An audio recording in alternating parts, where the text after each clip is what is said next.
Peace. Today is Friday the 8th. Today's math is build, destroy. Build on positive and destroy the negative on this day. Peace. All right, peace. We're back. You know what I mean? GODCAST, Lord Jamar. Digga. Special guest. Shanté. Rap royalty for this episode. Thank we you, have thank you.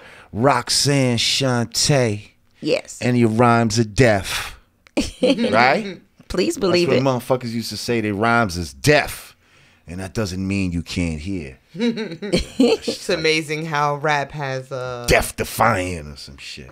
evolved or devolved or I don't know, progress, regress. Yeah, it's done a lot of that. It's been a lot. It's interesting because you set a bar. Then the next generation comes. Either the bar is raised or lowered, depending on, who you ask. I'm curious to know because I know my generation, who's not far removed from your generation.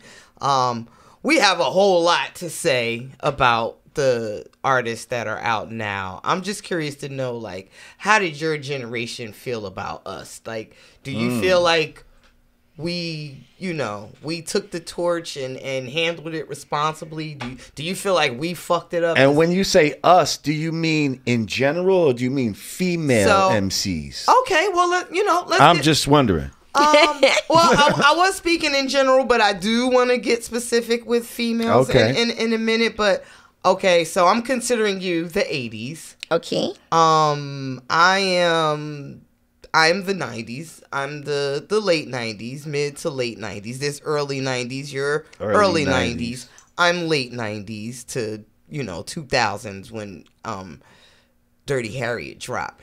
How do you feel about, like, from your generation to, I guess, MC Lyte was after you, to me, because I would say I came behind MC Lyte's generation. Like, how did you feel seeing the, with each passing generation? With each passing generation, there were some moments where, I was a little saddened. And when I say that I was saddened, it wasn't the fact of, look at what's happened to female rappers. Oh, look, nobody acknowledges the fact that I, went through so much for them to now provide so little, So, I did have my moments. And at that time, that moment came when I seen the female rapper feel as though she no longer took her place of leadership, which was what I came in to do. I came in specifically with that in mind. I came in to say, listen, you know what? I'm not just a great female rapper. They came up with the term female rapper because of me. Because they didn't want to let me be just the best rapper, period. So they said, you know what, you will be the best female rapper. But before me, Shy Rock, they were never called female rappers.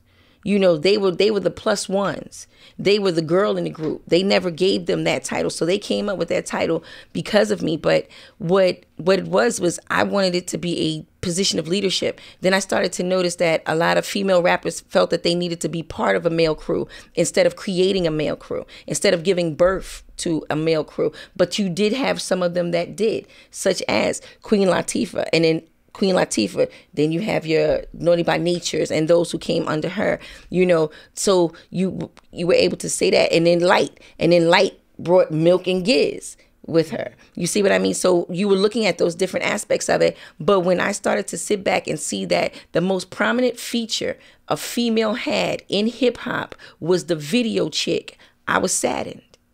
Because I don't get it. I didn't get it. I didn't understand what happened to the female rapper that now the video chick is the prominent. When you looked at females in hip hop and you put it in or you looked for it, the first thing that would show up would be the video vixens or the girls that was in the video, whoever was showing the least, but was not mentally doing the most. How could that be? How did that when did that happen? Was it that we went so far into looks that whatever she said out her mouth no longer mattered, as long as whoever looked the best, whoever's body was the best, whoever was willing to give the most, whoever was willing to do the most, all of a sudden became the most prominent figure in hip hop for the black female.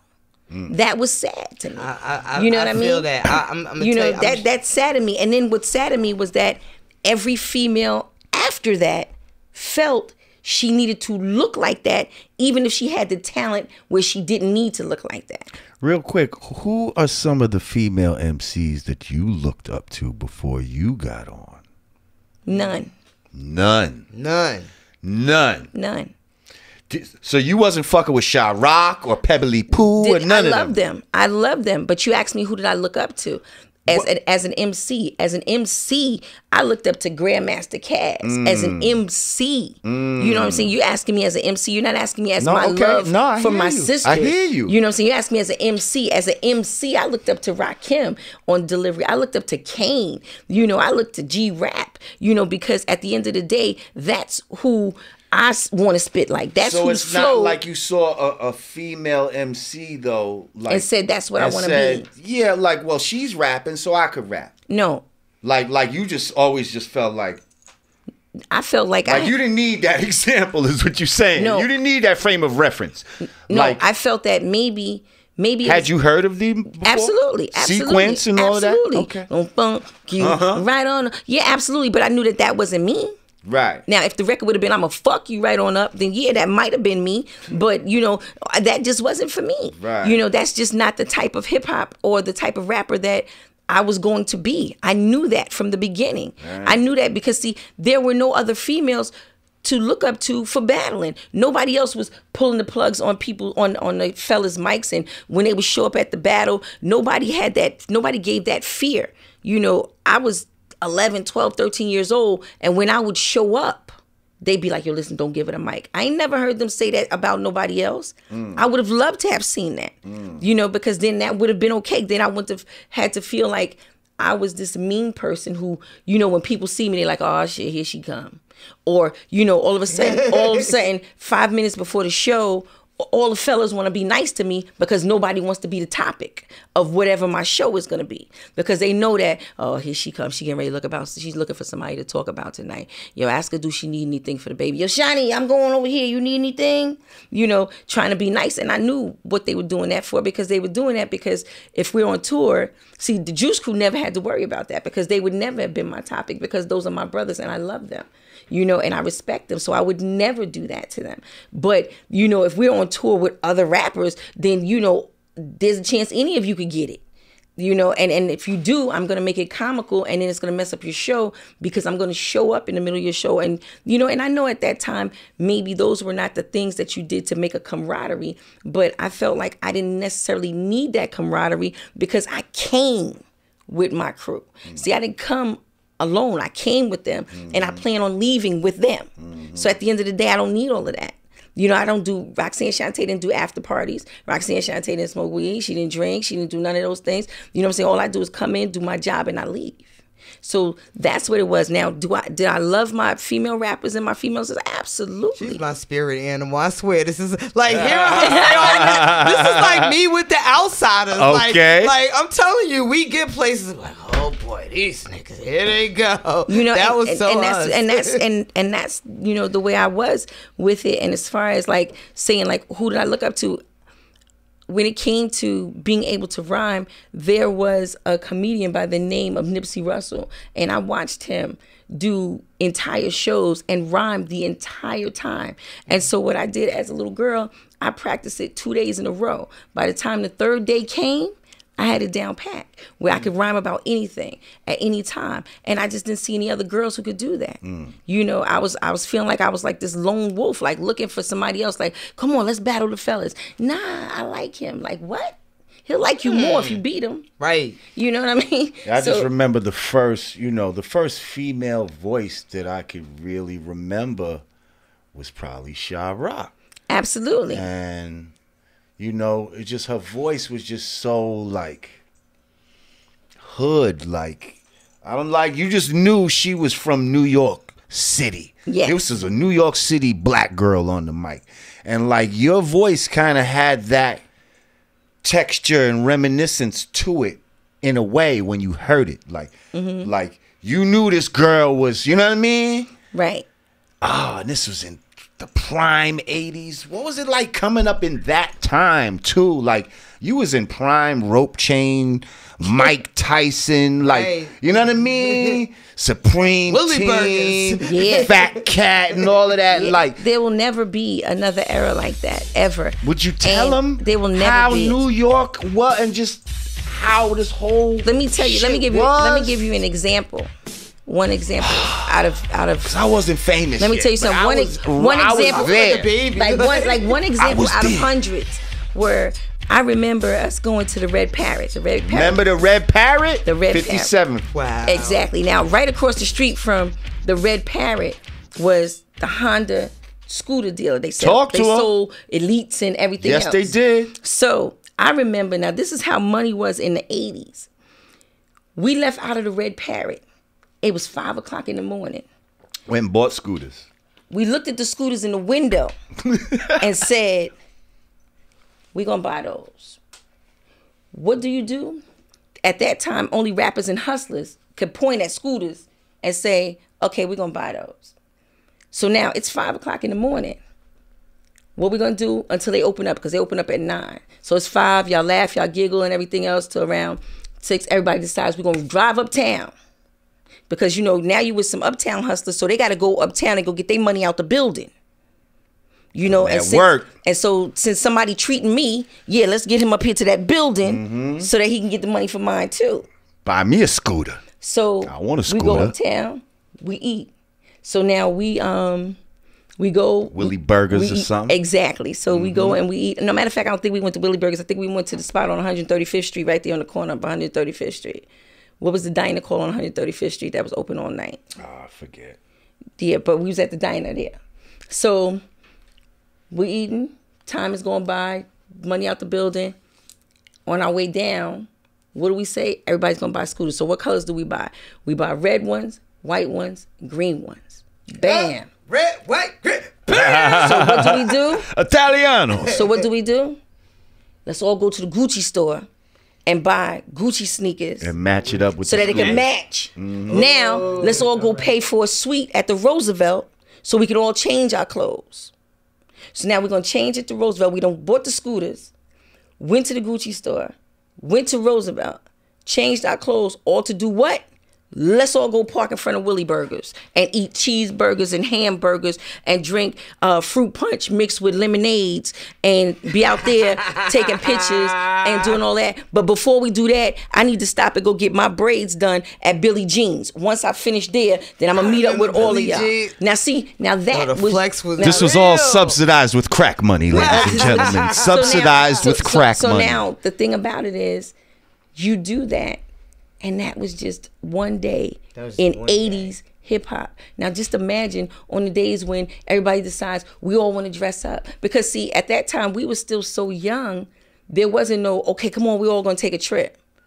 Because half of us didn't have ID. So we can't really go nowhere. Take a trip uptown. So so we just gonna be fly here. You know what I'm saying? On the corner, we gonna Willie be, Burgers. right. We gonna be fly. Here. We gonna be fly here, and then push Well, comes to upstairs shove. was S&S and all Right, that. exactly. You know So what I mean? SNS, so you That's still had that's- stuff to do, but so that was just like one typical example of what the '80s did. Now, do we all sit back and regret that? We do. You don't regret the memory. You don't regret the experience, but you regret what could have been done with all of that money. I think that we every just like, rapper you know what I'm saying, experiences that. you Even do the that. ones that think they're like, monetizing properly and budgeting properly. Like, damn, I knew I was just vacationing, but I didn't need to spend $100 grand on a Really need yacht fur ride for underwear 2 at that hours. time? I don't think I Yeah. did.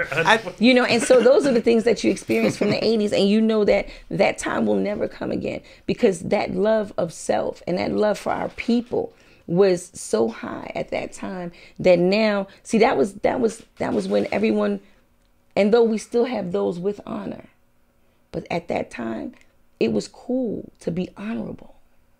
It was respected to be that way. Now it's so do for self, be on my own. Like back then in the 80s, we didn't have the term do you. Nobody said that. Nobody said that. We didn't have that term. We didn't have that term do me. We didn't have that term. That didn't exist in the 80s. That was some new shit that selfish motherfuckers came up with later on in life. Thank you. But we didn't have that. Thank you know you. what I mean? It was always about us and we. When you got on, you wanted everybody to be on. When you got money, you wanted there was no time that you could go somewhere and everybody could be at the dinner table and you know that he don't have no money, so now you want to call him out on that. Before people would do that, you know what they would do? Take money, fold it up in their hand, be like, yo, listen here, take this. Don't let them niggas even know you ain't got nothing. Right. That's how they did. You know, I remember when bosses would hand out money before everybody went in the club, just so nobody in the club had to ask anybody for anything. Right. So like, yo, listen, take this, take this, take this, take this.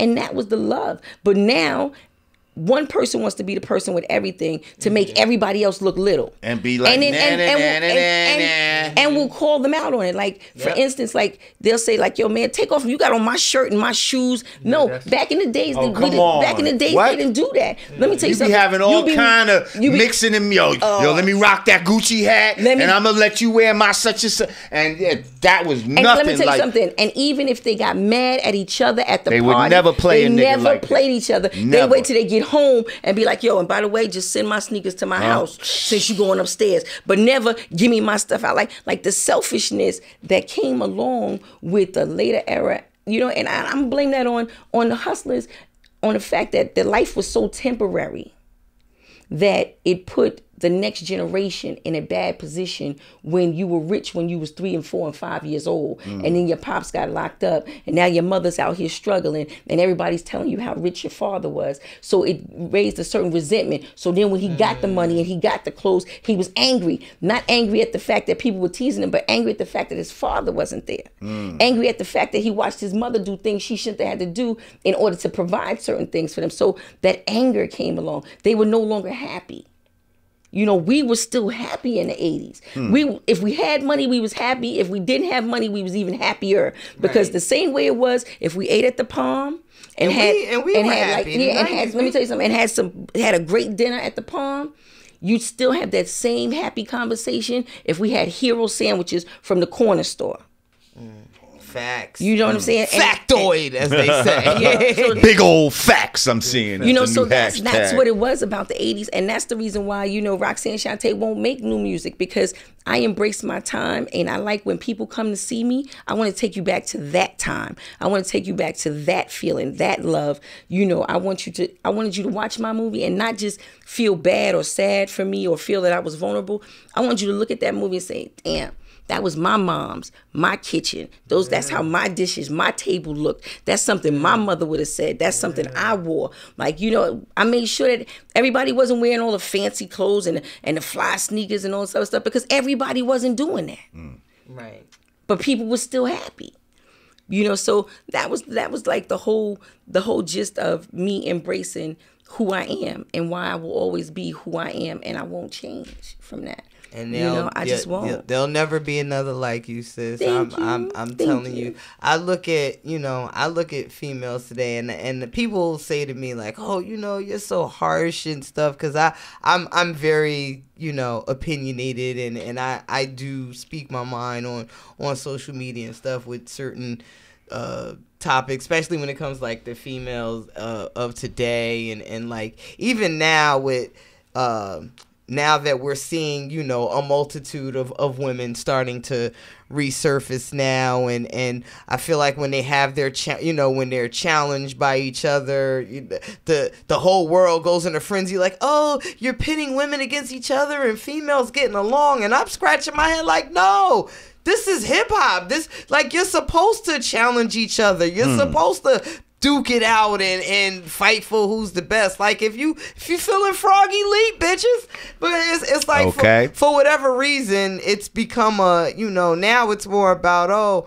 who sold the most, who has the most money, and at some point it went from judging talent to like, now measuring talent is how much money a person has. Mm-hmm. And to see someone, who came from your era, who can clearly, who could clearly have held their own at that time and really do things based on talent, like, how does it make you feel when you see, like, are you into social media? Like, do you follow like every little thing that's going on with like the new artists? You know what? Actually, I don't. I don't. Good. I go on social media. It's a bunch of bullshit. Yeah, I go. Let me tell you, I go on social media, and actually, what I do is I do like my own personal little world with my own personal little followers, and and I'm verified on everything and all of these different things. But my main factor is like, okay, look, this is what Roxanne Shanté is doing today. This is what's going on, and so that's what I do. I don't necessarily get into everything, but I do follow as to when I start to see things between my hip hop sisters start to boil over. I will peek my head in, and I will make that phone call because I'm able to do that. So I'm like, hey, how are you? You good? What's going on? Yeah, well, no, this is what this is. No. Okay, listen. Understand what you represent and what you want to do and how you want it to be and how it's going to be in the end. I remember and Moni, then they say that. Moni Love G checked me one time. All right, I'm sorry. Yeah, so stop being a bully. So you want to say that That's because dope. the reason why you want to say that is because the opportunity for female rappers, sometimes the window can be so small, the opening in the window can be so small. And now when it comes to female rappers, how do I feel about the ones today? I'm very proud of them. I am. And I'm going to tell you, the reason why I am is because they are able to make their own decisions. A lot of female rappers in the past weren't able to do that. They are able to live their lives. They are able to demand things.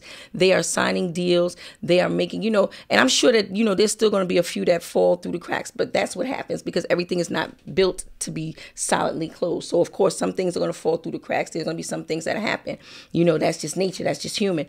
But in all reality, I love where it's went. I love to see that, when you look at what a female rapper makes or what a female rapper has now achieved, she can stand toe to toe with any male rapper and say, listen, I sold this many. So now they can't say that only male rappers sell albums. That only that can be done, and that's how they were making it seem like back in the day. But, when you have an artist like myself, like Roxanne Shanté comes out, now, because of her, we're going to sign a whole bunch of female artists because we see that they can make money. Then you have another artist that comes out and they say, okay, well, when Rod Digger comes out, okay, so now we're going to sign some other artists because some other female rappers, like it comes in spurts. It's not a constant thing. Listen, we could talk to you forever. Oh my goodness! Thank you. There's just not enough time. It's not every day we get real hip hop royalty. This is real royalty shit. And I just want to say that, for me, I really knew I made it when people like you knew who the fuck I was. Fact. You understand what I'm saying? I forget the first time we met, but you was like, "Hey, Jamar," some shit like Roxanne Shanté know my name. Yo, when somebody that you have admired all your life tells you that they like your shit, that's like... Yo, I drank a 40 that's like goals. with DMC one time, and this nigga was like, "Yo, Brand Nubian's the greatest group in the world." I'm like, what? Like, we done practiced in the mirror with Run DMC and all kind of shit, and I'm chilling with Run DMC. I'm with DMC right now outside the Rush offices drinking a 40. This is crazy. So it's only certain people, though, that make you feel like that. Grandmaster Cash. Exactly. Like Rakim. Just certain people, when you meet them and you like, wow. Like, this motherfucker really know I exist. Like, I made it. Like, my hip-hop dreams have come true. So, thank you. Yeah, you helped fulfill part of my hip-hop dreams just from acknowledging me. So, thank you. And look, and Nas's and all of Juice Crew. Okay, and now you definitely fulfilled our fans, the fans of the YANADAMEEN GODCAST by blessing us with your presence. But thank you, and it was an honor to be here. You are always welcome to bless us with your presence anytime you like to promote anything or just come through and just chop it up with myself and you want to let people know your social media and how to... Okay, well, I'm Roxanne Shanté on everything. So that's the letter I, the letter M, Roxanne Shanté. And my children told me to put I am, but I thought they said I am, so I just put the letter I. So it's the letter I, the letter M. I am Roxanne Shanté. I'm Roxanne Shanté. And also, really quick, speaking of rap dreams, we are going to start doing something new. because this is a hip hop music Talk show. to me. We are now taking submissions for shit. demos. Oh shit! We have an official email address. What would that email just be? Demos for days, and that's the number 4. So it's demos, DEMOS. 4 days, DAYS. So if you're feeling froggy, Leap, motherfucker. send us some stuff. Well, we're gonna marinate over it. And if it's popping, maybe we'll bring you up here to and if to we spit deem it that worthy, shit. you will get your shine here on the YANADAMEEN GODCAST. Or you could pay your way on. But anyway. Are we Hey. paying to play? Oh, you can definitely pay to play here. Well, listen, this is another fucking great one. I know Awesome the sauce. people's gonna love this one. I know half the show I just sat here and like, speak, sister. I'm in church. I'm in church right now. Big facts. All right, so listen. Once again, for YANADAMEEN GODCAST, I'm Lord Jamar. And I'm Digga. Peace.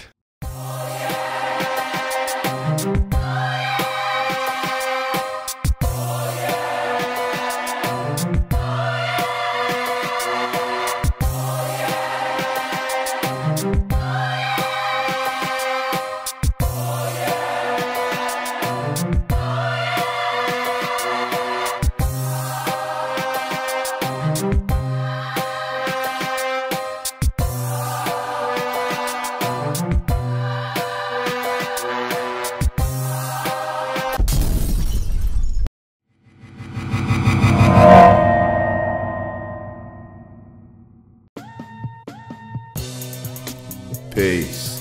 It's the absence of all confusion. United we stand, divided we fall. 2 fingers together is the real peace sign, y'all. Brand Nubian peace gear. Hoodies. T-shirts. Snapbacks. Available at hoodcheap.com. Get yours today.